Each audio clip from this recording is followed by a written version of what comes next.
Welcome. You're now listening to episode 4, Style of Play Football, with myself, Theo, Kojo, as always. What you doing? How you doing? Yeah, well, blessed, man. How you doing?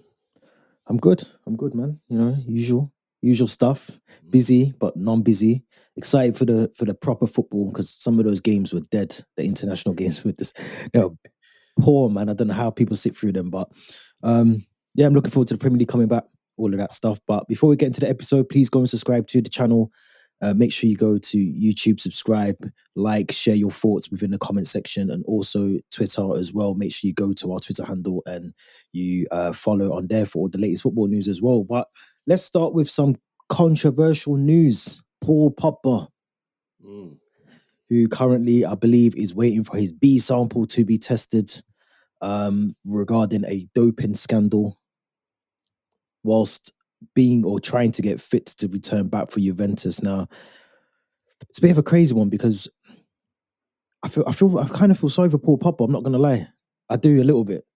I feel like he's always been the guy that's been, whether he does right or wrong, he's always the guy that people use as a scapegoat for things. Do you know what I mean? Especially his time in United. You think about the English press, the way that they dealt with him. But do you feel that this could be the end for Paul Pogba in terms of his football career? The age is, I think he's 30 now, isn't he? He's around 30. Yeah. He's coming to that point where if he gets a lengthy ban, it could be a very long time for him out of the footballing world. Yeah, man. I don't even know where to begin because I don't want to call it. No, actually, it is a downfall. Let me not even beat around the bush. It is a downfall. We're talking about someone who 5 years ago was on top of the world as a World Cup winner.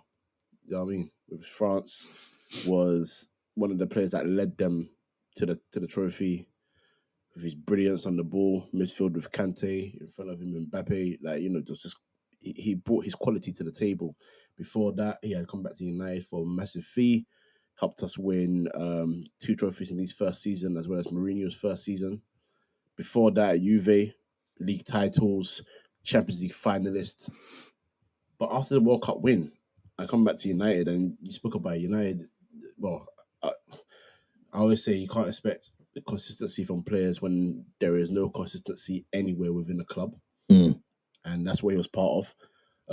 But also, we also are advocates of self-analysis, and sometimes as a player, you just got to say sometimes, regardless, I just haven't played well, and he wasn't playing well. A lot of injuries. Sometimes he'll come back and just go on a spell where he'd find the old Paul Pogba again. But his last season in United was just injury after injury. Went to the game at Anfield, got injured within the first 5 minutes, and you didn't see him until what was it, like January the next year for Juve, and even then he got injured again. And it's injury after injury. You've got the stuff with his brother, the apparent witch doctor scandal, and now drugs. Well, potentially. We don't know. Yeah, alleged. Yeah. It's all alleged right now. Obviously, he's been suspended because they found something, but it's just a case of figuring out, number one, just how intentful it was, and number two, of course, waiting for that second sample. If there's further evidence, he's in trouble, man. It might be the end, man, and that's sad for me to say because he's one of those players that I really enjoyed watching, even when he was inconsistent. At times, looking at him and the way he just was able to move the ball, I am a big fan of entertainers, and I don't feel that we have many more entertainers left in the game of football. I think we praise the guys that are very much, I don't want to call them system players, but they just hit their system to a T. And of course, they got technical ability to do crazy things with the football. But entertainment is more than just hitting the ball hard or a lovely pass, or being a good dribbler, but nothing more. Like, we had players that gave everything. Pogba was a dribbler, he was a passer, he was a shooter. You know what I mean? Like, he had the whole bag. Watching his downfall is, oh man, it's emotional for me, man. I'm not gonna lie to you, bro. It's emotional because he should be on top of the world. He should be a Ballon d'Or winner. That's the kind of quality that he had. You know what I mean? But it's just not worked out. It's peak. It's peak. I will forever defend him because the media, I think, bullied him. That's the word I'm going to use. They were bullies on Paul Pogba, as well as other players, but Pogba more so. We know what reasons they were as well. Don't have to go too far into that. I think we all know what. But yeah, man. I just hope that B sample comes back clean, because otherwise, bro, he's done, man. He's Yeah, done. I don't know who will pick him up after that. It's too much. There's too much. There's too much that's going on.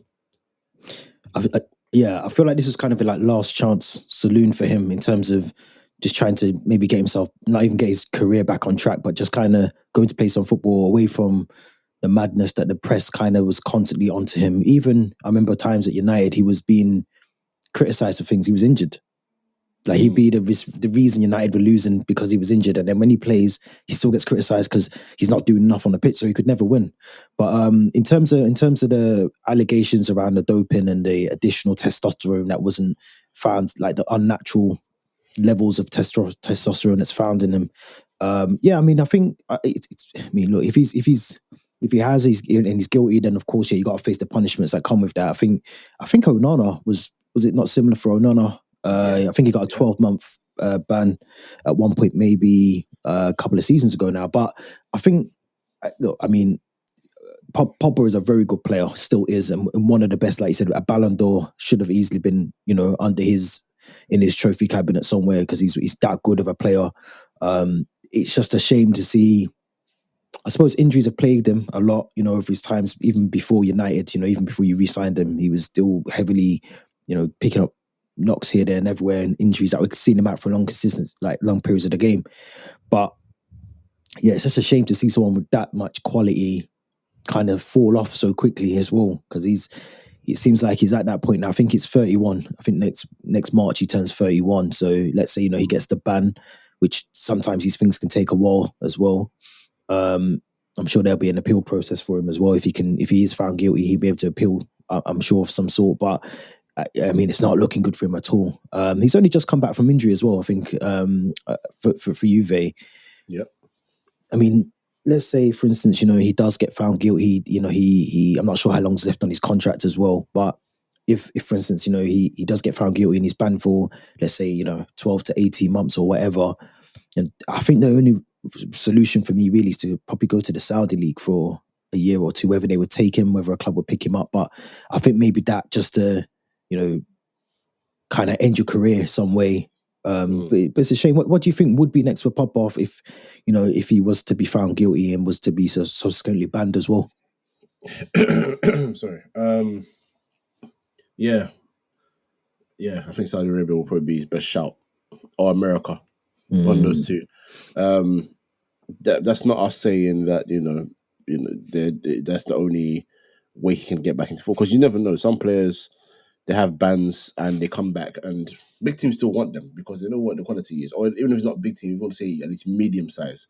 And Saudi Arabia and MLS are, they're trying to still build their reputations after many years and get quality players in there to build a reputation. So they go from being known as, I guess, in terms of size, small clubs, because they're not worldwide clubs, to becoming a major institution in the game. That's what they're trying to do. And players like Paul Pogba, just the name alone will carry weight.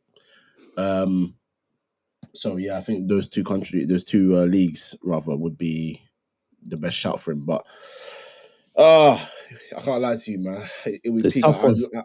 Yeah, man. I want to see him in Europe, but it's just Juve is literally his last place, and Juve got him because, quite frankly, the relationship between him and the club is beautiful. Solid. Yeah. It's beautiful. It's solid. They'll look after him. They'll make sure he's fine. And I feel like they're looking at him and saying, Paul, like, it's not like United where, quite frankly, it's not just Paul Pogba. United don't protect their players. I'm just going to just call a spade a spade. United don't protect their players. Don't know how to. And when their players don't need protection, rather need discipline, they don't have to do that either. They just move stupid. At Juve is a family club. No matter what scandals they've gone through, if you build a genuine, beautiful relationship with the club and its fans, they'll do everything and anything for you. Anything and everything. Someone like Chiellini could leave the MLS tomorrow and say, I need a club, and Juve will say, well, home's always here for you.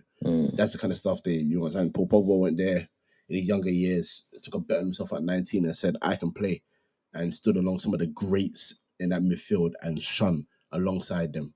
They respect him, but they need him to find himself, because they're not going to have this Paul Pogba. No way, man. Yeah.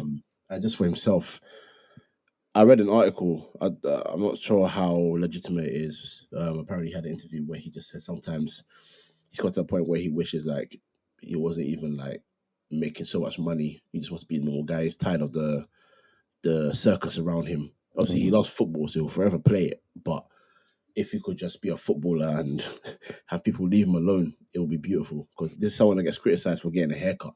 It's a Yeah, that's trim. great. It's a trim. I'm not Like, even. I don't even mean to banner it, but it's mad because there's certain footballers like I think it was it Phil Foden at the World Cup, or one of them got mm, blonde hair, and it was almost spun in a positive light. Whereas when Pogba does it, it's like, oh, he's doing that for attention on the pitch, and he's not even playing football well. So why is he getting a haircut like that? And it's like, because it's his hair, it's his head. He can do what he wants with it. Like, who are we to tell him how to cut his hair? But it's yeah, it's tough. I'm hoping that B sample, because I think the B sample has to be tested.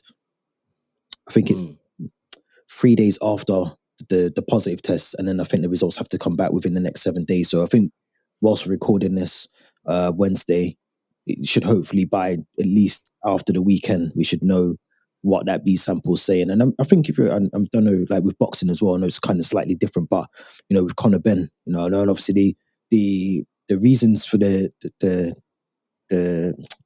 the testing, the way that it was dealt with around the eggs, consuming too many eggs and stuff with Conor. yeah. I know there are whether you want to call it legitimate or non-legitimate reasons, but there's things that possibly could be the reason why these things are happening. So I think a lot of people trial and error on social media. They probably found him guilty already, but I think you just have to wait for the cause to take the things to happen, just to see how it's going to go. But yeah, man, it's not looking good for Paul Pogba. And another player, it's not looking good for another United. I can't keep sticking with United at the moment. It's always United. I don't want to talk about Anthony. I'm not going to talk about him. But Jadon Mm, Sancho obviously seems to be.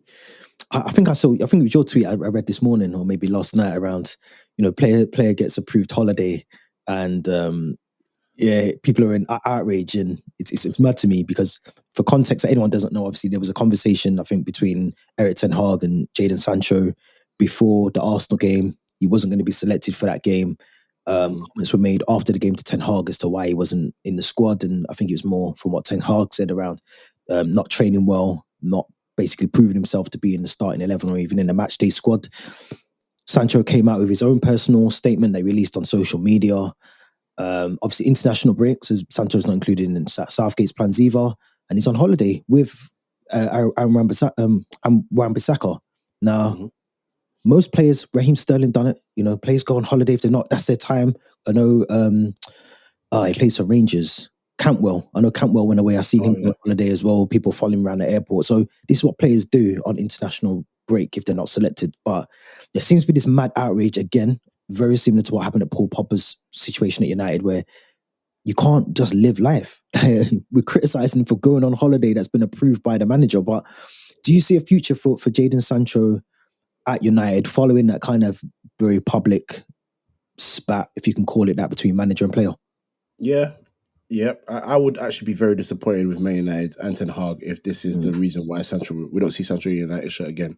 mm, Because for me, this isn't that big an issue. If mm, I'm being deadly serious, and a lot of people will say, "What you can't talk to the manager like that. You can't do."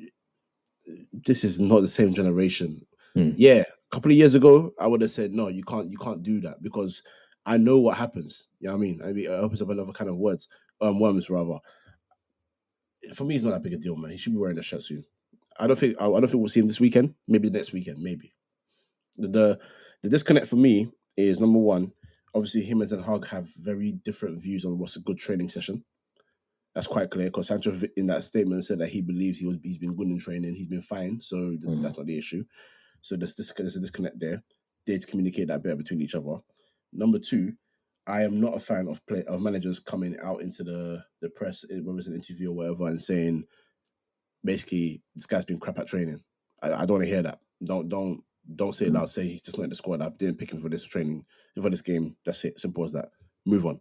Mm, Number three. At the same time, I'm not a fan of players coming back and putting out a statement which pretty much beefs the manager in public because you don't need that attention around you and the club.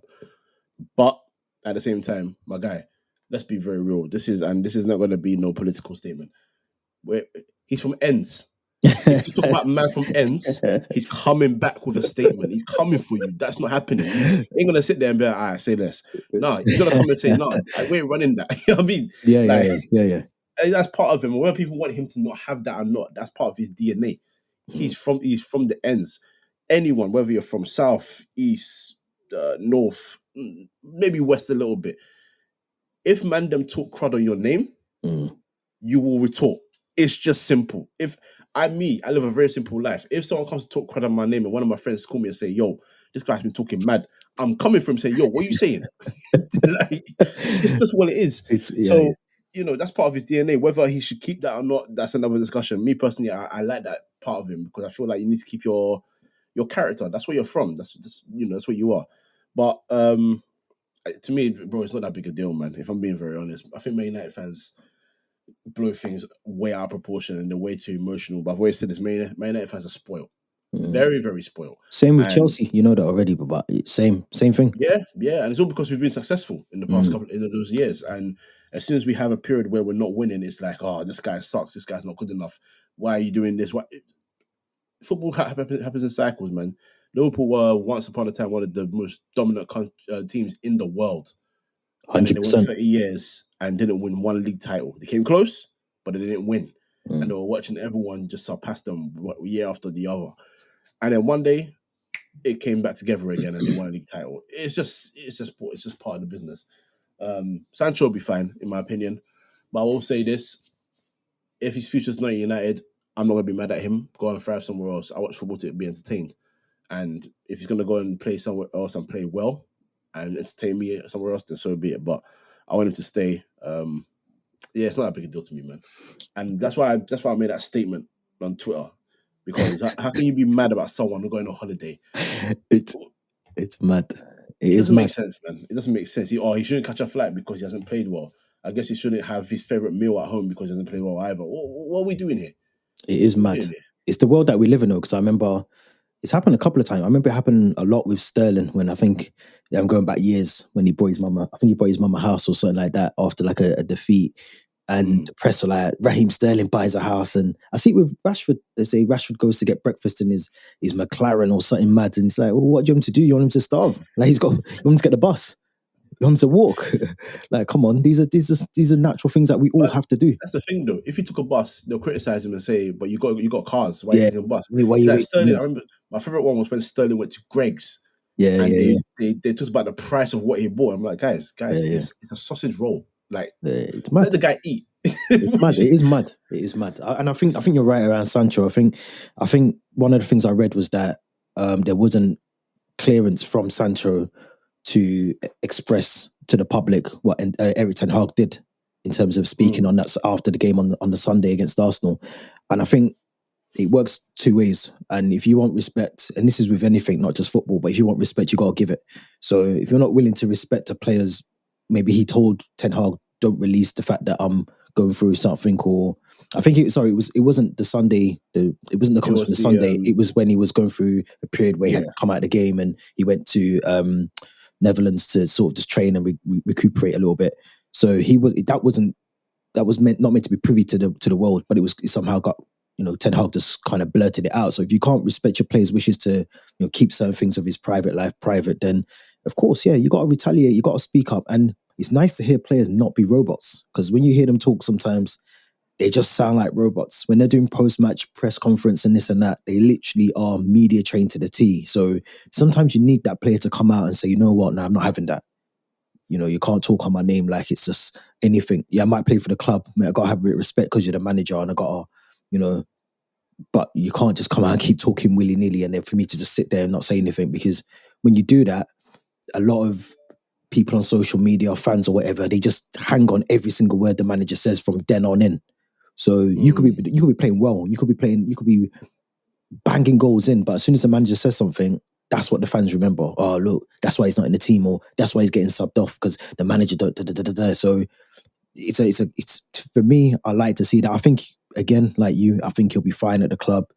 These things must, in fact, not must. These things do happen in clubs Fact. up and down the country. The only difference is they normally stay in house, and we don't hear about it.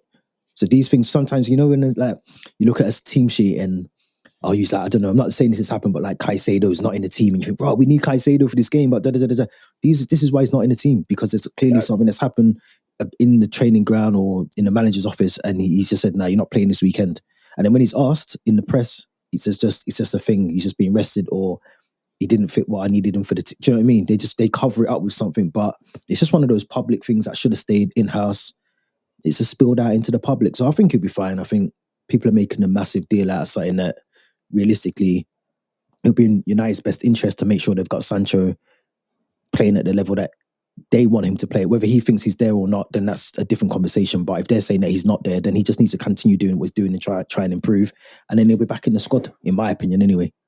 That's it. That's it. Right, let's move on. Let's talk about someone else, non-United, finally. Finally. No, I said finally. No, but Jude Bellingham, who I think is obviously since he left, well, not even before he left Birmingham, but whilst he came through the ranks at Birmingham City, has done brilliantly. And I think we have to remember first of all, I want to say, he's, how old is he now? 20, 22, 20? Something like that. 20, I think. 20, yeah. He's not even 22 yet. I'm putting an age on him already. But for someone who's 20 and has already achieved so much in terms of, and I don't mean trophies, because obviously I think he only won at Dortmund. I think he only won a cup there. I don't think he won the league, if I remember correctly. Yeah, you're right. Yeah. Right. So, and he obviously didn't win much, or I don't think he won anything at Birmingham City in terms of senior pro level. But you can see that there's a player in there at 20. The things that he is doing on and off the ball, it's looking like there could be a gem going forward. Not so for England, because England is England, and to be fair, I wouldn't be surprised if Gareth Southgate stayed for another 10 years. He might drop him and bench him, put Calvin Phillips in the team instead. But in terms of Jude Bellingham, he looks like a superstar. He talks like a superstar. I just spoke about not being robotic when you're talking to the press. He doesn't do that. He talks with confidence, with his chest, and you can see that he's got a bit of aura about him that is good. But what do you think about Jude Bellingham so far, about his development, his sort of where he's been? You look at him now, he's at Real Madrid, he's carrying that team at times. I think he scored a last minute winner the last game before the international break for Real Madrid. But even last night, he scored again, and I think the setup for the pass for Harry Kane for his goal as well. But just in terms of Jude Bellingham, 20, future Ballon d'Or, future England captain. Yeah. I mean, we got to see him in the Prem at some point. I hope so, but the thing is, I would like to see it. I like to see it at my club, but I know it's not going to be my club. And if he goes to one of the two clubs that I'm thinking of, I don't want to see him at the Prem, being Liverpool and Man City. So, but boy, bro, he's so good, man. He's so good. And the thing about him is he's one of the few footballers that I genuinely believe is an entertainer, but he's so good. Like there's an intelligence and there's a authoritative presence that he has. He's mature. He's not always going to rush things and do skills for the sake of skills. And I always try and talk about, when it's not a comparison, by the way, for anyone listening, but how when Ronaldinho used to do skills and now be the compilation that you watch on YouTube, but he didn't do skills every time he got the ball.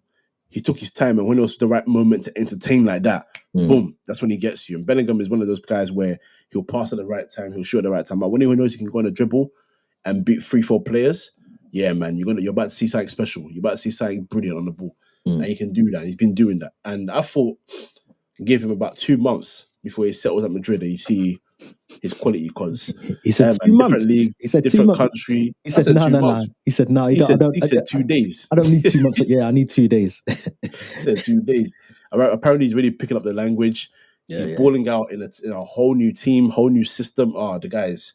Even so much that he's got Ancelotti playing his favourite diamond. Actually, he's got Ancelotti going back to 2007 saying, "Yeah, this is my thing. This is my thing." Now I'm loving him, man. The guy's he's a wonderful footballer, and I think when Madrid signed Camavinga and Tchouaméni, we all said, "Hey, if they get Bellingham as well, it's a problem. It might be a long thing with Valverde there as well. Like they got quality in abundance, and now he's joined them. You can see he might be even the captain of Real Madrid at some point.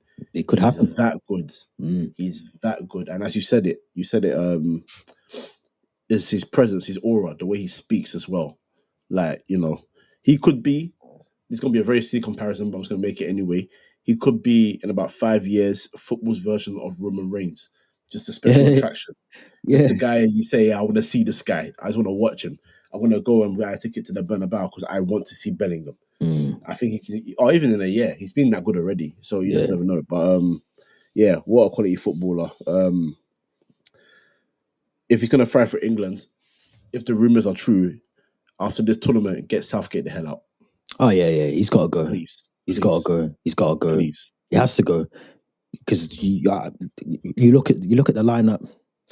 I mean, I had the game on last night, but I wasn't really watching it. It was just on like background noise kind of thing. But seeing like Harry Maguire still in that team coming on, Calvin Phillips in the team, Colwell didn't even get a run out of the two games, and No. this is kind of why I don't understand Southgate's lasted as long as it is, which is a completely different topic as well. But I agree with you. I think with Bellingham, I think it's what five goals, one assist, 4 matches for Real Madrid so far, and Yeah. his record for Dortmund isn't that bad either. I mean, you can see that there's been improvement in terms of his game already from what he did at Dortmund. Last season, 31 games, 8 goals, 4 assists. So you can tell already that he's on a level up Yeah. already. You look at the level up he's doing already, and you hit the nail on the head. You look at Tchouaméni and Camavinga.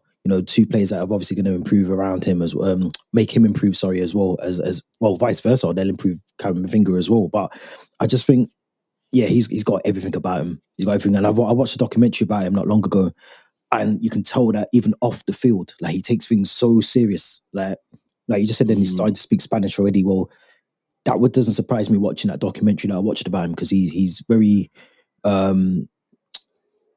yeah. So for instance, I think when he was at Birmingham City, he had to do some sort of scholar, sort of like educational thing that was Okay. tied to Birmingham City, and the head of youth at Birmingham was saying basically when he moved to Dortmund, I don't think he necessarily had to complete it. But while he was in Dortmund, he said, "No, I want to finish what I was doing at Birmingham, and I want to do this, and I want to make sure that I finish that." And he still keeps in touch with the team, the squad, and the coaching staff that brought him through Birmingham, and all of these things. So you can tell that even off the field, like there's certain things that he's doing ahead of his time. Like, I mean, Wow. I can just see that if he stays on this path, he will be one of the best players ever from England, 100%. Because Wow. the things he's doing, and I did agree with the tweet someone put out saying that I didn't agree with the tweet, sorry, but I think one day that tweet will be possibly true, or maybe needs tweaking. The tweet will need tweaking, but basically the tweet said that Zidane can't do this because they were talking about the goal that he set Harry Kane up with yesterday in terms of holding up the ball and then supplying that pass through. Zidane was doing that week in, week out, which is to me is crazy, and it's just maybe defensive errors that we grew up in. That why people think that Zidane can't do that because they didn't actually watch Zidane at that point, or they watched him on YouTube, but we watched him while he was doing it there and then. But I think he's got the quality. Not to say that he can surpass all these players, but he'll be in that conversation with Zidane. He'll be in the conversation with all these players that we grew up watching.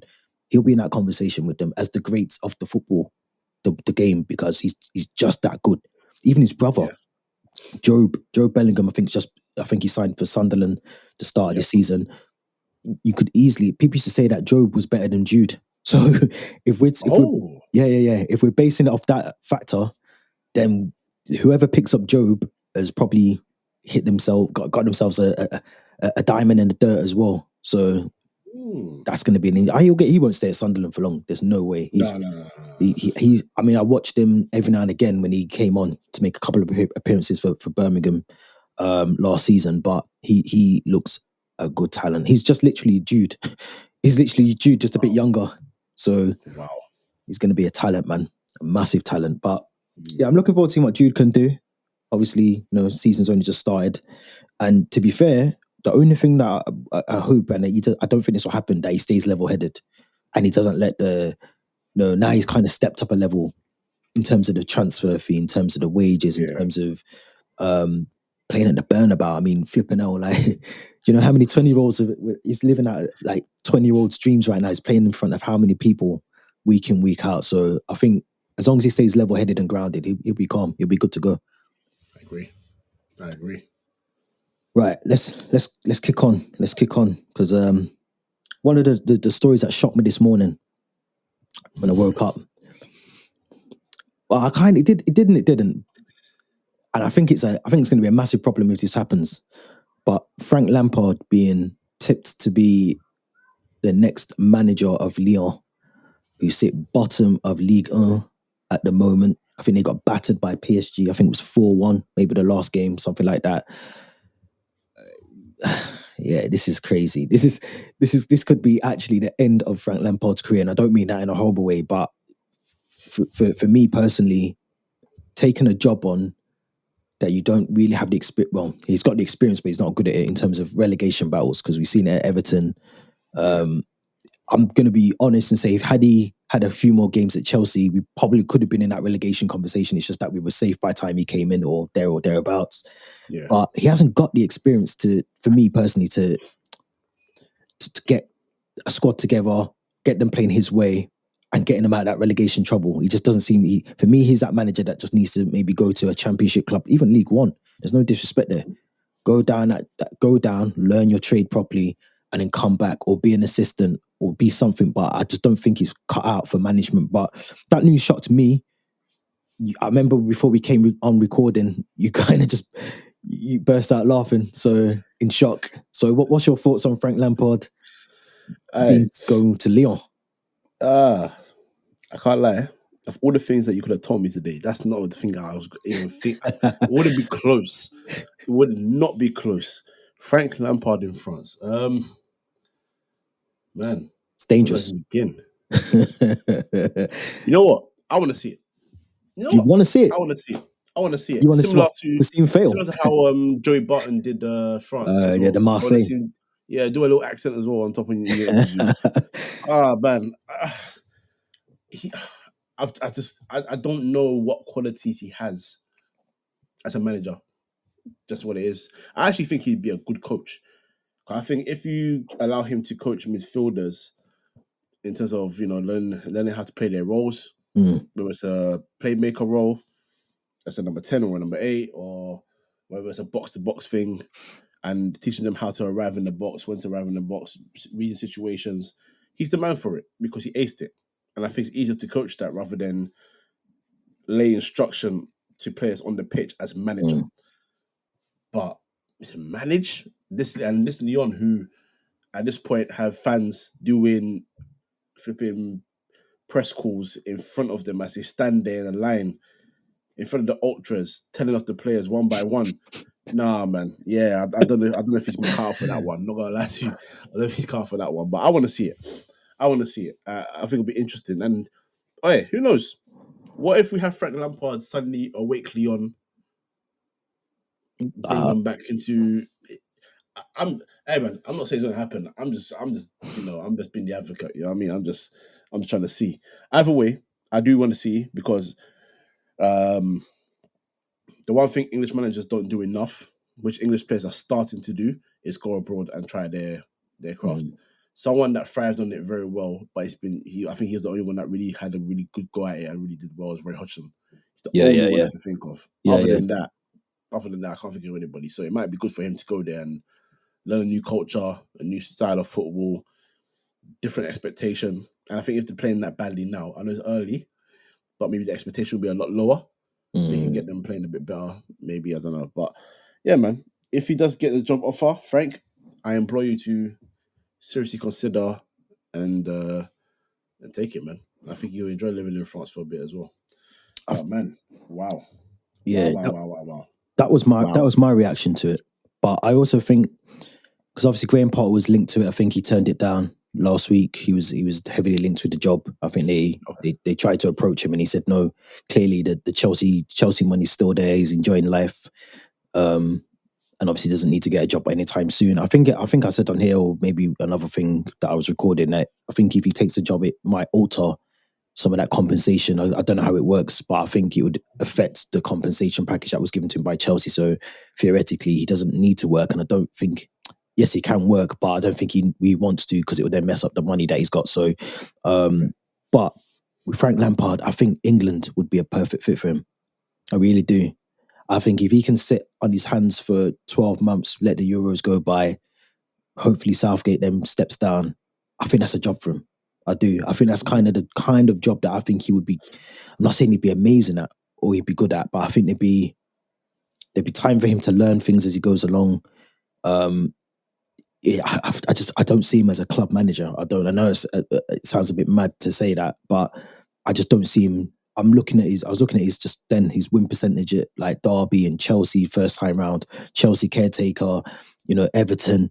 His win percentage is nuts, and in Yeah. France, and let's not forget Lyon is still a big club. It's a massive club there. So Yeah. when you go there, yeah, the expectation might be you don't finish, in the European spots, but you can't be getting pammed in every weekend. You just can't. It just doesn't work like that over there. So, and if someone like Laurent Blanc is getting sacked, and they're both probably even in terms of their managerial, how they play in terms of not getting results every week. But I think Laurent Blanc's getting sacked. It won't. I mean, if they're willing to sack him, who in their eyes is probably a World Cup, legend, he's won the World Cup for France and whatever else.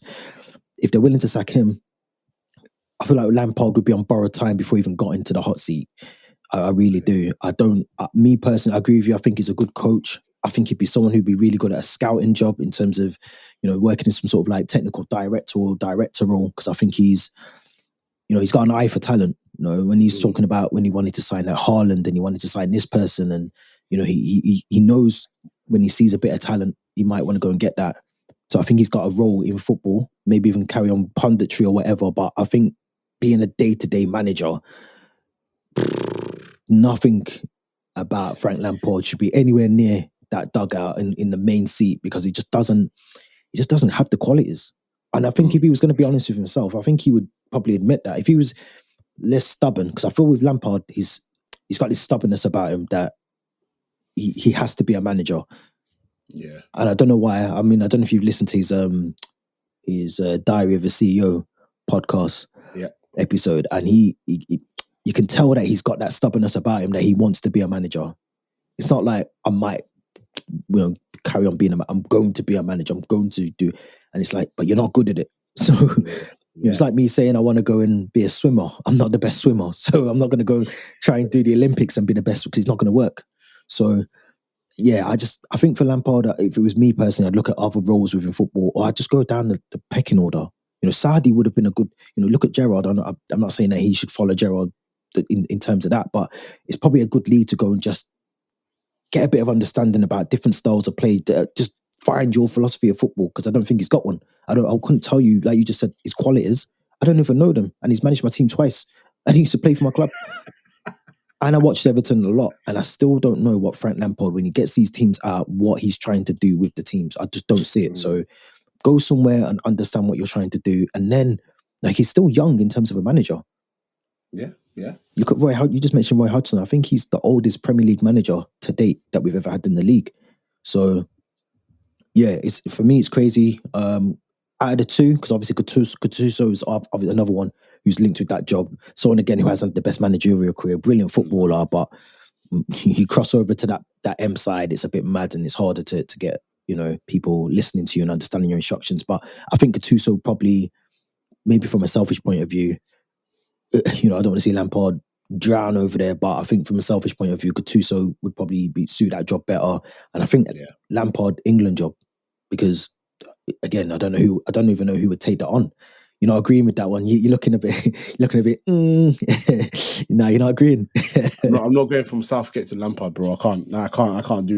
I can't do that. I'm not even an England fan like that, but that's something I can't do, man. I can't do that. Who would you have?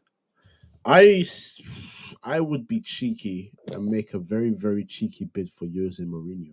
Oh, we had this conversation, didn't we, last time? Yeah, that's it. And obviously, you said Graham Potter, which I actually agree with as well. Yeah, I think that makes a lot of sense. But other than that, no, not Lampard, man. No, I know he put his name in there, but no, it just can't be. It cannot be. It could suit him. No, it could suit him. I'm just saying, there's a role there for him. I'm just not sure where the role is, but I don't know, man. Less pressure. I mean, he wouldn't be under pressure every single weekend. He can go and watch particular players and see what they can do. But I just think club football, you have to be on the ball every single weekend. Even if you lose, yeah, fair enough, you lose, but just understand that the players are understanding what you're telling them to do on that pitch. Because when I watch Chelsea and the lineups, and I look and I think, Are you all right? Have you actually watched our team? Are you watching the team? You watching the game? So there's a lot that he's got to learn. But just before we move on from managers, I want to talk about Hansi Flick. 4-1. I think it was 4-1 to Japan a couple of days ago. Germany versus Japan in a friendly, albeit a friendly, but yeah, I mean, obviously, I think Julian Nagelsmann will probably be the most likely to step in and take over. But there has been talk about Jurgen Klopp, and I know this is one of the things that a lot of people in the footballing world have kind of said. And I think Jurgen Klopp said, if his contract when it ends for Liverpool, then he would potentially be up to taking that job on. But could you see Jurgen Klopp being persuaded to get that national job earlier than when his contract ends?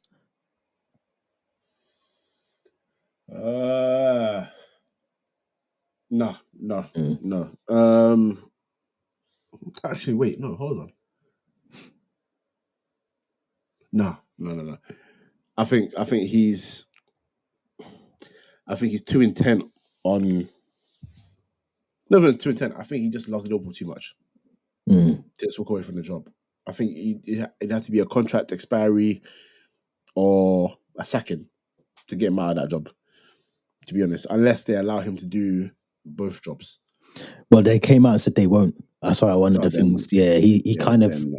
I don't know if it was like an official thing that happened, but I know from some of the reports that I think they'd asked whether that could be an option, whether it could be like a dual role between the two, Liverpool thing. But I think Liverpool, especially without them not being in the Champions League and wanting to get in the Champions League, their primary focus is, look, club comes first, your country comes second, kind of thing. So I think, that was never going to be a case. But I think his contract runs out in 2026. So, Liverpool's 2 or 3 seasons with him. But I do think at some point we'll see that. And, I've said before that there's signs with Jurgen Klopp that, not to say that he's losing the plot, but I feel like he's, at times, especially last season, he was under a lot of pressure, and you could see that coming out in the press conferences. You could see that even on the touchline, you could see there was things that wasn't the usual Jurgen Klopp, and the style of play changed a little bit with how they were playing when they had Mane and obviously Salah firing left, right, centre. They had to change that when Nunez came in. I think it'd be a good appointment if he gets the Germany job, and I think he'll want it at some point. They've got a handful of good players there as well, but it'd be interesting to see how that pans out. Nagelsmann, if he does get that, do you think that's a good appointment? Yeah, it's a good appointment, but actually no, I was going to say he's too young, but not that he's too young, because you can be a manager at a high level anyway, really, as long as you're good enough, that's fine. But I was thinking his next move would be a club, but I guess because he's still quite young in the managerial game, if he takes a couple of years with Germany, it won't harm him. Of course, unless it goes disastrously wrong, then yeah. But other than that, I think he'll be fine. So Nagelsmann makes sense. Yeah, I think Germany just need to be careful, because as much as they have high expectation, they have gone through a phase where they suddenly say the older guys won't play anymore, or the guys that have been there for a long time, like Muller. Omitting Muller from the last tournament was a very weird move. I don't know what the hell that was about. Yeah, it was crazy. And then suddenly running back to him. And obviously he's not going to say no because he loves playing for his country, so that's different. But I think they have to realize that they're going through a phase right now where Germany are not the dominant force that they were. They have to realize that, the caliber of players that they had, they're not developing that same level right now. It's just what it is. And they still need their Hummels to sit next to their Jonathan Tars, for example, and so on and so forth in Bundesliga and on the national team as well. It's not at the same level. So yeah, they need patience. They need some patience. It's like France. France are blessed, in my opinion, from midfield forward to attack. But defensively, I will not be convinced by a Koundé. I'll certainly not convinced by Upamecano. No way. I remember you saying that in the World Cup. I remember you saying that when we done our World Cup preview, man. Yeah, man. He's terrible. He's terrible, man. I've been watching him, man, thinking, Kojo's right. I've been watching him. I forgot what game it was last year. Was it in the Champions League? Who did they play in the Champions League when they got no. It was City. Yeah. I think. I remember you said, yeah. So my brother's, one of my best friends, but his brother, he supports Man City, I'm not going to talk about why. I think we all know why. Yeah. But he supports City. I went to the house and he said, "Yeah, but Bayern is dangerous." I said, "Watch this guy at the back. Watch him, and you'll see why you're going to win this game. Just watch him." And you're talking like he's crap. He puts on Bayern Munich. I'm like, bro, he's crap. He's crap. I'm saying that. No political statements here. The guy, he sucks. Yeah, he was sucks poor. at his job. He's not good at it at all. And just a comedy show. It was comedic from him. So yeah, players that came at the back, I'm not convinced. Same for Germany, but Germany is a bit of a bigger picture sort of thing. Yeah. They have holes in so many different departments.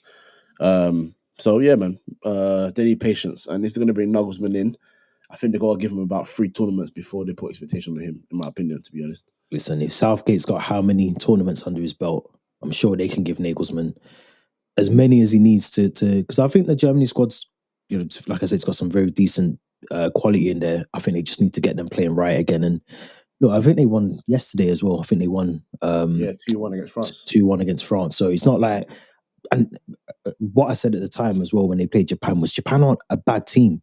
I just don't know enough about them to say that why they're not a bad team. But I know that they've got quality in that team. Do you know what I mean? When I've watched them, I think it's just because we don't really, I say we, but I don't really know much about Japanese football. I don't know much about where the players play, etc. So maybe that's a bit of ignorance from my side, but you can tell when you watch them, they've actually got a bit about them. So I think people just go into this thing where, because it's Germany, they automatically should beat Japan, when reality is they got whooshed out their boots, to be fair. So, these things can happen if you underestimate. I think it was a bit like in the World Cup as well. Some of the teams that were, from some of the, even like Qatar, for instance, those kind of the teams, they've actually played all right in some of their games. So, if you don't know about the teams, you can't just automatically think by default they should lose, because we got to see that. Do you know what I mean? But let's talk about the Premier League. Let's talk about the Premier League. It's back. Feels like it's been a while, but it's only been what? It's only been a week. It's only been a week. A week and a bit, yeah. Week and a bit, man. But there's some good fixtures. I mean, I'm just looking at the fixtures now. We've got early kickoff on Saturday is Wolves versus Liverpool. We've got a couple of 3 p.m.s, which is Aston Villa, Crystal Palace, Fulham versus Luton. Your boys United against Brighton. That's going to be a very good game, hopefully. With both teams obviously needing points. Tottenham, Sheffield United, West Ham versus Man City, and then the late kickoff on Saturday is Newcastle versus Brentford. And then we go into Sunday's fixtures, which is Bournemouth versus Chelsea, and then Everton versus Arsenal. And I think there must be one on Monday as well. I think there is. There is, yeah. Forest versus Burnley. All right. Some tough games there. Let's talk about your game obviously first. United Brighton, big game. Matoma, Ferguson. Yeah. What are you thinking? Because I mean, it's a game that, I mean, on paper, you can't really call it, but I think United should win that. I think. I don't know if you agree. I'm nervous. I'm very nervous because the way we've played in the last 3-4 games. That big sign. We haven't been convincing. We've lost both away games. The first game at home at Old Trafford where we beat Wolves, very unconvincing. Wolves could have scored 4, 5, 6 goals. Yeah. They missed so many clear-cut chances. Nottingham Forest, the way we started that game, the first 45 minutes were poor. The second half, we leveled up, but that shouldn't be the story on a consistent basis. That we struggled by in our home games, and then we went away and just got dealt with. It shouldn't be the story. And Brighton are a team in form now. Obviously, it was pointed out to me yesterday that don't be too scared, don't be too worried, because obviously West Ham beat them. I'm like, West Ham beat them, but in the following week they beat Newcastle. So we're not talking about a team that's, had that one season of great form and suddenly they're crap now. They're a good team. They're a very good team. So I am worried, but I have to always bet on my team to win at home. I have to, and we've been good at home. We've got a great record at home. It's away from home where we're very shaky. So I'm at least glad that this is a home game. That said, I will point out that last season, before anyone says it to me, that last season Manchester United did lose at home to Brighton. Yep. Yes, I remember that because I was sitting in the stadium. I was there watching that live. Pascal Very much so, Gross, very I well. think 2 goals. Pascal Gross, very Pascal Gross, 2 yeah, goals. yeah. And I was sitting in the heavens, so I could see it like I'm watching Football Manager. I could see everything. I was just yeah. But I don't want to repeat of that. I just don't want to repeat of that. We got a lot of injuries to deal with. Yeah, I was going to ask you So we about don't know that. what lineup we're going to have. We have a now absence of leave right winger for allegations. I'm not going to really go into those right now. So we don't know what's going to happen. Even Amrabat has been recalled from international duty because of injury, so we don't even know what his situation is either. It's non-stop with United. You think Man United are flipping international country the way we've been in the news during the international break is ridiculous. It's absolutely ridiculous. It's been mad. It's been a bit chaotic for the past 7 days or so for right and for wrong as well. But no, I think it'd be a good game. I think, like you said, Brighton aren't a team that, like I was just saying about Japan, but very similar in terms of Premier League. There's certain teams that you can't just underestimate. And I don't think people do that with Brighton now. They kind of see them as one of those teams that you have to be serious about. Every game you got to be serious, but I think you got to be really serious about Brighton because they can hit you just like that without you even knowing that they're, the way that they play is very dangerous. So I think I'm looking forward to that game. I do think you should beat them. I do. I really do. Even with the injuries, I think this international break, sometimes it helps, goes one or two ways, doesn't it? Either helps the team kick on and kick them into gear, and then they just go on a really good run, or you get thrashed 5-0 and then you end up losing the next 2 after that as well, then head into another international break at the end of October. So, yeah, I mean, you should beat them. You should beat them. I'm confident with United. I'm confident with United for that one. But a good, tasty game as well. Wolves versus Liverpool. I feel like Liverpool. I don't know where I've got this from, but I feel like every time they play an early kickoff after an international break, they always lose. They always lose. And that might be a stat. Yeah. I might be wrong, but I'm pretty sure they don't have the best of records after an international break playing first. So. And I know Wolves are not playing well at all. I mean, they're 15th in the league. But I think Wolves can get something. Oh, bro, I can't lie. Yeah, man. So if you said this question a couple of years ago, yeah. But since 2018, 2019, if they come back from international duty, they've won 10 and they've drawn 2. No losses. Okay.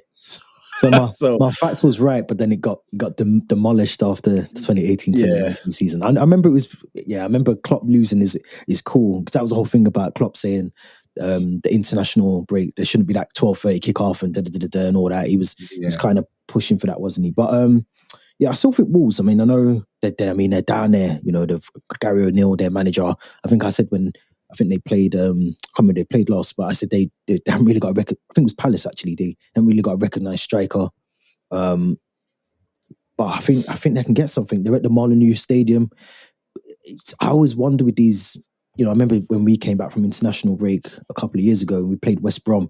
We got battered, got hammered, literally after the international. So I think anything can happen, and I do think Liverpool again. They got the firepower. I'm not just saying that because I'm a Chelsea fan, and obviously I want to see Liverpool drop points. But those games are tough, and we'll have to see. Obviously, Trent didn't play for England. He removed himself from the game, from the team. So he'll be fresh. A lot of their players that did play, I'm sure they'll come back and they'll be fresh as well. So it will be an interesting game. Early kickoff there as well. The final one on a Saturday that I'm looking forward to is Newcastle Brentford. That's the 5:30 kickoff. The reason, very good game. The reason I'm looking forward to that is because obviously we've seen Newcastle, who I think I'm going to ask you in a sec, but I feel with Newcastle they're doing very well now, and Brentford are as well, and that's without Ivan Toney. They're doing okay, but when the Champions League kicks in, I do think Newcastle might struggle a little bit. I do, because I think they're not used to that run of games in terms of, playing the Champions League, then playing on the Sunday, then making sure your squad's, I mean, they've got a good squad, let's be honest. They've got a squad that can compete in Europe, but it's even worse if they come out of the Champions League and then they have to go and play in Europa and play in some dead team that just no one really, you know what I mean? So they got to fly to somewhere, then fly back. You're nodding because I feel like this sounds all familiar to you. All too familiar. But do you think they'll struggle? Do you think they might struggle? when the European kicks in as well, the European football. A little bit, but I think the first period of the season is the best time to manage it. In terms of you get your group games done by, I think November/early December. Yeah, before. So there's a nice period. You got 6 extra games in between there and between now and the beginning of December, added to your Premier League games. And I think this is where they learn about priority, because it's not to say that you should demote any trophy lower than the other, but if you really want to do well in Europe and in the league, you may have to sacrifice the other 2 domestic trophies. It's part and parcel of the process. It is what it is. Obviously, their ambition is there, and I think they have the right ambitions to try and win everything they can. I don't think they're expecting to win a title this year. But obviously, they finish in the top 4. They're feeling quite confident about themselves. They're doing very well. They added someone like Tonali to their team. So you got a lot of quality, in a bun. Wait, they play AC Milan, don't they? Their group's a mess. This is why I'm saying they might struggle, because I think they've got PSG, AC Milan. Yeah. They got the group of death, basically. So, and to be fair, they're not doing well. I literally just checking now. They're 14th. They've played 4 games. This is in the Premier League. They've won 1, lost 3. They've scored 7 and conceded 7 goals. So I think they're not doing well already in the league. Already, I know it's only 4 games in, but when those games come in and you're playing PSG and then you've got AC Milan, I think they're gonna want to try and put on a show for the fans and want to try and go as far in the Champions League as possible. So I think they might neglect the league at some point. I mean, maybe. I mean, the reason I asked that is because Tonali didn't want to leave AC Milan in the first place, and his first game back in Europe, it's going to be them. That's a bit peak. But no, you're right. You're right. A bit of a coincidence. But you're right though, and I don't disagree. I actually fully agree. And the reason why I fully agree is because looking at how you mentioned the squad, I'm thinking about the squad now, and it's like on the right side, I think the right side is poor because it's Almiron or Jacob Murphy. Yeah, and if they're gonna become consistent Champions League, Premier League teams, that's not to say these guys are bad players. It's just that they're not of the level required, in my opinion, to go, past that stage. Callum Wilson's getting older. He's still very good, but he's getting older. Obviously, they got Isaac, so it's not a bad thing. But they want to improve in that department as well. And as well as he has done for Newcastle and has improved his game, I still feel they need to improve on Fabian Schär. 100%. 100%. They need to improve on him because Botman's really good. Dan Burn at left back is a solid defensive left back. He's okay going forward, but sometimes defensive is better. Obviously, they got Lewis Hall from you guys because he's a Newcastle born and bred boy. So that's a different. That was a different kettle of fish for him. That's why he made that move. Trippier at right back, and they got Livramento from Southampton. Good signing. So they've actually bought quite well. The squad's not bad. I just think if they have expectations or ambitions, should be the word, ambitions to get into the knockouts and get another year in Europe, hopefully in the Champions League for them anyway, especially with now it being, I think, a top 5 finish because next year the format changes. Yeah. Then, it's possible. It's possible. But I worry about the League Cup, FA Cup situation because I just don't know if they've got the squad to balance everything just now. That's my only thing. But Newcastle will continue to spend money, and rightfully so. They've got the money to spend, so spend it. I don't use the term checkbook manager. So if Eddie Howe wants to spend 400 million next year, so be it. Run your money, King. Do your thing. You know what I mean? So do your thing. But it's just those 2 trophies in particular worry me. Because Newcastle also are a club that respects the domestic trophies, and I think they'd want to win the FA Cup at least. So yeah, they were close. They were close last season as well. Yeah, they were. So who knows? But let's see how they do in the first 3 Champions League games before we see what their I hate that word, but I'm gonna use it. Their ceiling is for the season. Yeah. Let's see where they go from there. But yeah, I think they'll be okay. I think they'll be okay. Personally, we'll have to see. We'll have to find out.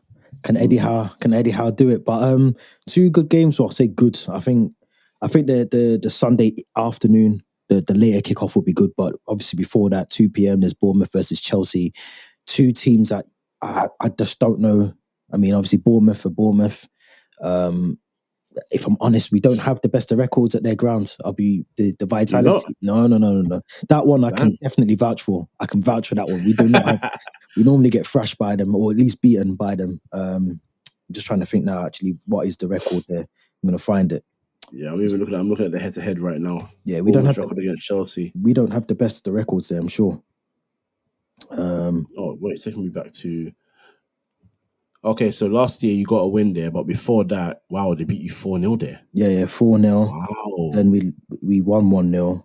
Well, we got an all right record, but No, they beat you 1-0 in December as well. Whoa. yeah. That's what I'm saying. Whoa, okay. That's what I'm Okay, I see saying. what you're saying. So it's not the best of records there, but I mean, look, we should be again. I keep doing this, but we shouldn't even be talking about we can't beat Bournemouth or we shouldn't be struggling against Bournemouth. I think we have a squad that can compete. I just think the manager has to get it right, and all this Chilwell at left wing, playing him as a winger, it's not working in my opinion. And Colwell playing as a left centre back isn't working, and I get why, because you want to try and accommodate the fact that you don't really trust your centre backs without Thiago Silva being in there. But it's a shame because I was reading about Trevor Chalobah, who apparently has been told that he hasn't got a future at the club anymore. Yeah, it's because they wanted him to go. I think he wanted the Bayern Munich move nearly happened. It didn't happen, and then I think Nottingham Forest came in at last minute transfer deadline day to try and sign him. He didn't want to go there, so he's kind of just been left in limbo. But I do feel sorry for him because I think again this is a kind of game where if you don't trust your centre backs, you've got Trevor Chalobah that can, we were unbeaten at one point under Trevor Chalobah. He's really good. He doesn't put in poor performances. He's got the odd mistake in him, but they're very few and far between. And show me a centre back that doesn't have mistakes in them. So it's a strange one for me. Got players coming back from injury. Carney Chukwuemeka's back in training now, so I wouldn't expect to see him on Sunday, but it's good to see him back in. Reece James, I think the same, back in training. So, but Malagusto's been playing well there. I think for me, one of the things that really lined my eyes up last night as I was reading the Athletic was I forgot completely that obviously we've got African Cup of Nations January to Feb, and I think the Asia Cup is, if not in between that, is after.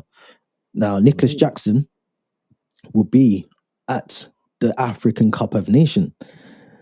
Now, that kind of made me stay awake for an extra hour because I was thinking, well, he needs to find his scorer boots now, because when we get into the situation in January, should Armando Broja not be fully fit or he has a recurring injury or whatever, we ain't even got a striker unless we go into the transfer market. But yeah, he needs to, I want to see more from Jackson. I want to see more from him. He had a poor game before he went on international duty and missed what some people would call a sitter, but there has to be more.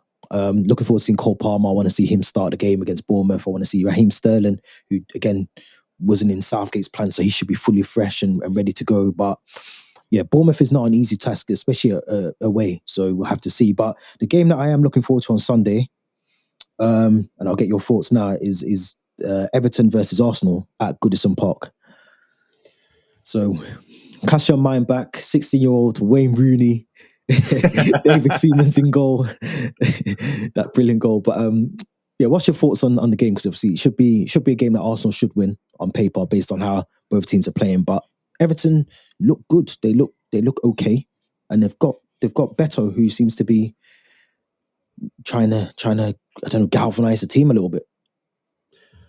Let me tell you why Everton can win this game, because now when you said it, I was thinking you might talk about this game, so I was doing a quick head-to-head search, right?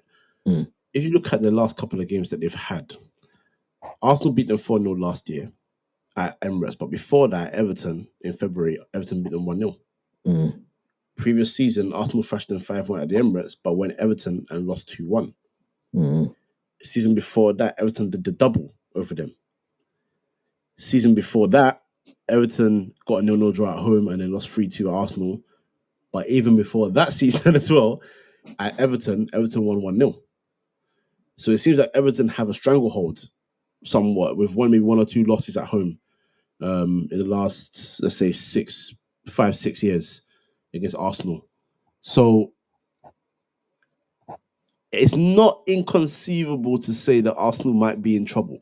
The thing about Everton, a club like Everton, which is annoying, and you'll know this, and I'll know this, is even when Everton are showing no form, they find a way to just get a win like that out of nowhere. You talk about Arsenal, that win I was talking about away from at Goodison Park last season. Arsenal were the better side, better informed side, went into the game with confidence. And then Demarai Gray in the last minute out of nowhere scored a stunner. Yep. I can go back to even when they weren't so good in the 11-12 season and were beating them 4-1 or 4-2, and then out of nowhere, they pulled it back and made it 4-4, and they just became monsters again on the pitch. And they've caused you guys some trouble in the past as well. Yeah, 100%. For sure. Like, they've done it to everyone. The only team they haven't really caused trouble is Liverpool, because Liverpool always try to boy them off. But even once in a while, that's someone like Phil Jagielka scoring a 93rd minute blast off from 35 yards into the top corner. Yeah. They are one of those teams that they'll go against teams around them and struggle to win. They look clueless going forward, but then they play one of the big boys and it's like, yeah, just for one time only, we'll give you a performance. So I'm not going to call. Actually, no, if you ask me for a prediction, I might give something that will shock some people, because I know Arsenal are the informed side, but if you really think back to history and how it's been between these two teams, it's not crazy to say Everton can beat Arsenal. That's what I'm saying. Not crazy. No, it's not at all. Not at all. At all. So, yeah. Actually, I am very much looking forward to this game now. See what I'm saying? Very, very much looking forward to this game. This could be a very tricky one for Arsenal. They're confident, and it's good that they're confident because they deserve to be. But Everton can beat you again. It's not. You know what? Yeah, man. I'm looking forward to this game. I'm looking forward to this game. I agree with you, and I mean, like I said, Arsenal they've got the quality in them. They're obviously playing a lot better than Everton. I think Everton is still pushing up the table. Really, I think they're 17th. I think at the moment. 18th. 1 point, no wins, but I think Dyche will get this right, or he has to get it right. I think he has to. I think, they can't be sitting there at Christmas still, 2 or 3 points on the table.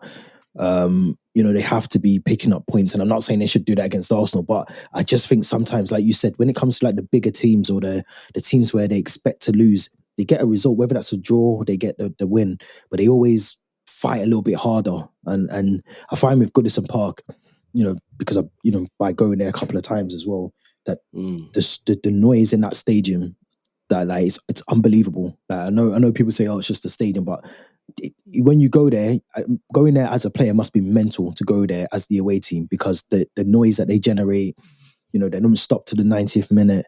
And I think that's why sometimes they get those 93rd winners, or they get those mad rockets from 30 yards out, because the crowd is just on top of you when you're there. So I think it'd be difficult for Arsenal.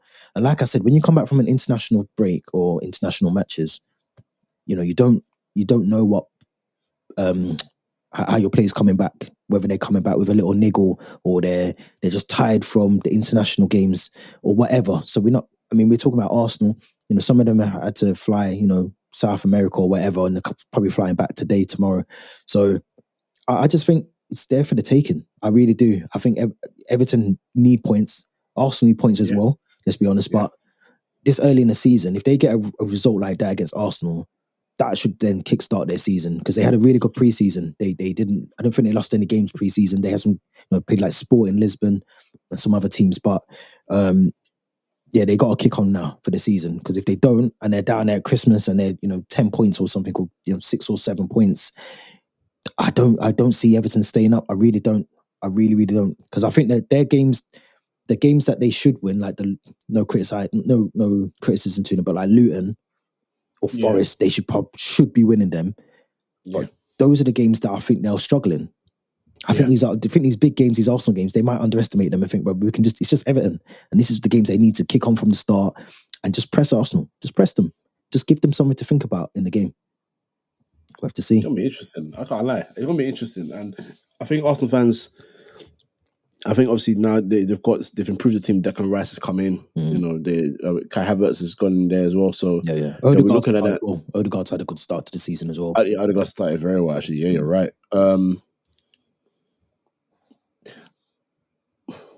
I think they might lose this one. I'm not gonna lie to you. I'll tell you. I'm just thinking about Everton. I'm not convinced by Everton's team whatsoever. This is not me trying to be some sort of, go against the grain kind of thing. I'm not convinced by their team, so I'm not saying this in the utmost confidence that they'll beat them. But I'm gonna say, if you ask me for a prediction, that they will beat Arsenal because Arsenal have tended to go into these games rightfully so because they're in form, confident, but sometimes I feel like they underestimate Everton and expect to go there and get a win, and it seems like they're not learning their lesson. So yeah, man, I'm gonna go Everton for this one. Can't lie, it's interesting. I agree. Even going back quickly just to the Fulham game, I think that ended 2-2. I think it was it was 2-1 to Arsenal. I think they scored very late on in that game, Fulham, to bring it back to 2-2. So and Ramsdale, I mean, everyone raves about him, everyone talks about him, whatever else, but I don't think he's that good of a goalkeeper. I think he's all right, but he's, again, both him and Pickford have got mistakes in them throughout. So I'm looking forward to that one. I'm hoping we get the 3 points against Bournemouth, and then I can sit down and relax and just enjoy that game. But Monday night, very quickly, Monday night, obviously Forest versus Burnley. It's not a game that I'm expecting goals. I'm going to be honest. I don't think there'll be many goals in that game. I think Forest are just in talks with Jesse Lingard. I think he's training at the club at the moment with Forest, so they might re-sign him, which is a bit of a crazy one because I know West Ham wanted him as well. Yeah. So, but Burnley, talk to me about Burnley very quickly. They obviously came into the league off the back of a really good championship run in terms of winning the championship and then coming up under Vincent Kompany. But they are struggling this season. They've obviously come back to reality in terms of the Premier League and what the expectations are there. But how do you think that game's going to pan out? Do you reckon there'll be many goals? Do you reckon Burnley can finally get the result that they need, get a win as well? Because they're currently 3 games, 3 losses. I don't know where their win comes from. It's true. I know, and I can appreciate what Kompany's trying to do. Obviously, he wants to continue his style of football. I applaud it, but this is where I criticize a lot of managers for not having a plan B. If it's not working, you need to find another way to win fast. Yeah. True. And they're away for this one, aren't they? They're away. City ground. Yeah, that's a tough one. It's a tough one. Now, City ground's not a fortress. Last season, the Forest just have some struggles at home, so we're not gonna sugarcoat it. But this is also a team that's also stayed in the league their first year back, and they have no intention of going back down right now. And they've bought some good players, and they're coming back from the international break with players like Sangare added in, Divock Origi added in. They've got firepower. Yeah, they've got a strong midfield. You know what I mean? They bought with intent to stay. Then these are not players that are, you know how like back in the day, a team will get relegated and the team coming up will sign those players because of Premier League experience. No, they're not doing that kind of stuff. Sangare has been linked with so many good teams, and they've managed to get him in. That's a signing with intent to say we want to stay in this Premier League and get better. And even if he was to leave us, we're going to make sure that we get a nice profit for this player. That's the kind of stuff they're doing here. So yeah, Burnley just needs to be careful. Burnley have a good team. I was not completely sure why they went for Maatsen from you guys. Not that nothing to do with the player himself, but more in case of if you were to spend that kind of money, surely you should try and just add a bit more pieces. Yeah, 100%. 100%. Maybe again, football these days is not plan A, plan B, plan C in football matches for tactics, and it's not that in the transfer window either. If they don't get plan A, they have no plan B, C. They start to panic. That's how football is these days. So, if they didn't get Maatsen, then they just have to try and get someone else. But it'll be a rush. So, I'm not convinced by them. And we probably see them go back down. I was saying that quite early already, but yeah, I don't know where their win comes from. Yeah, I will say this though. The last time I said a statement like this on a podcast, this was about 6 years ago on a podcast called Shoot the Defense. I was on there with the boys from The Beautiful Game. Yeah. And still obviously hosting. And I said that about, I can't remember which team I said it about. I said about one of the teams, and that team went on to win 4-0 the very next week. So hey, if I'm saying that right now, then they go sit ground and hit 4, so be it. It is what it is. Talk some madness about Bournemouth because Chelsea need a win. Hey, boy. Well, you guys, I'm going to say this right now. I think, just for you guys, bro, I'm not going to lie, man. I think this is going to sound crazy to a lot of people. Go 4-2-3-1, and on that left side, start playing Mudryk. Oh, that is mad. That is a mad. Nah, I knew you were gonna say that's mad. But start playing him. I think you give him genuinely. I hate the term confidence player because I think every player needs confidence to Yeah, play yeah, their game. yeah.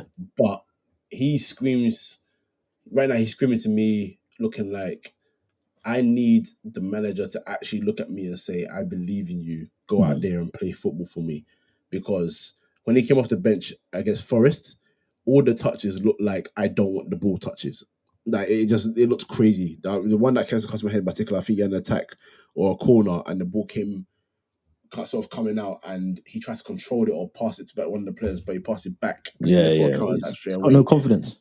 Yeah, I looked at him. I said, "Yeah, man, you're signed out right now. There's nothing in you that wants the football." And I didn't watch him at Shakhtar, but the clips that we saw was a player that just wanted the ball at all times Mm. to beat 4 or 5 players.